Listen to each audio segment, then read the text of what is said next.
In the day 5 or the day 4 notes, a couple things that you want to remember. Back from chapter 4, we learned the slope formula. Your slope formula is the change of y over the change of x. That's where you're subtracting the y's on the top and subtracting the x's on the bottom.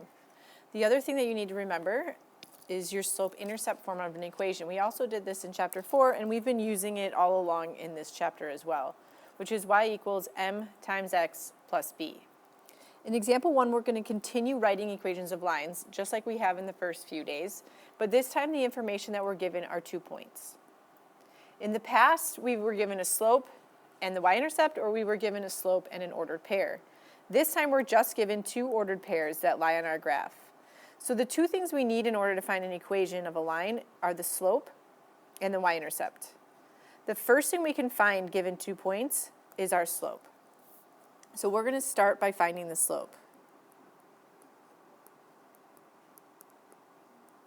And to do that, our slope, which is m, we are going to subtract the y's on the top and the x's on the bottom. So from our ordered pair, we get 5 minus 7 on the top. And on the bottom, we're subtracting our x's, which is 3 minus 1. If we evaluate 5 minus 7, we get negative 2, and 3 minus 1 is 2, giving us a slope of negative 1.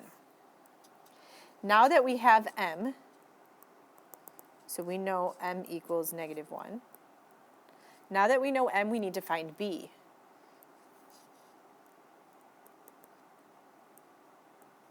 In order to find b, we're going to do what we have been doing all along. We're going to use our slope, which is negative 1, and either one of these points. It does not matter which one you choose. You can take the point 1,7 and plug that in, or you can take the point 3,5. Again, it is your choice. You can choose either one of these since they both lie on your graph. I'm just going to go with the 1,7. So I'm going to use a slope of negative 1 and the point 1, 7. And I'm going to plug it in to my y equals mx plus b.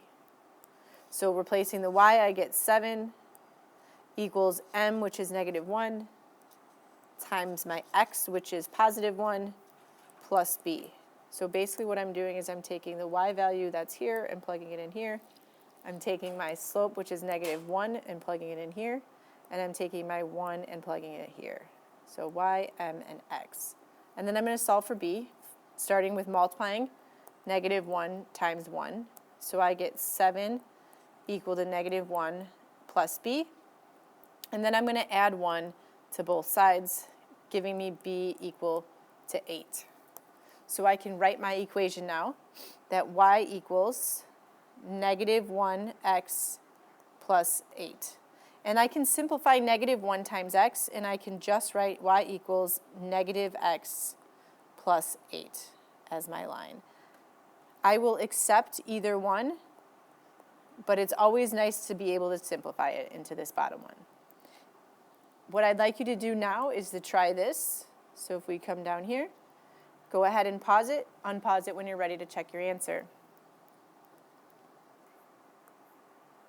If you did the try this correctly, you should have gotten that y equals 4 over 5x plus 9 over 5. If you used the 9 over 5 as a decimal, you could have also had y equals 4 over 5x plus 1.8. Either one of these answers is fine. If you have questions on how to get here, please let me know.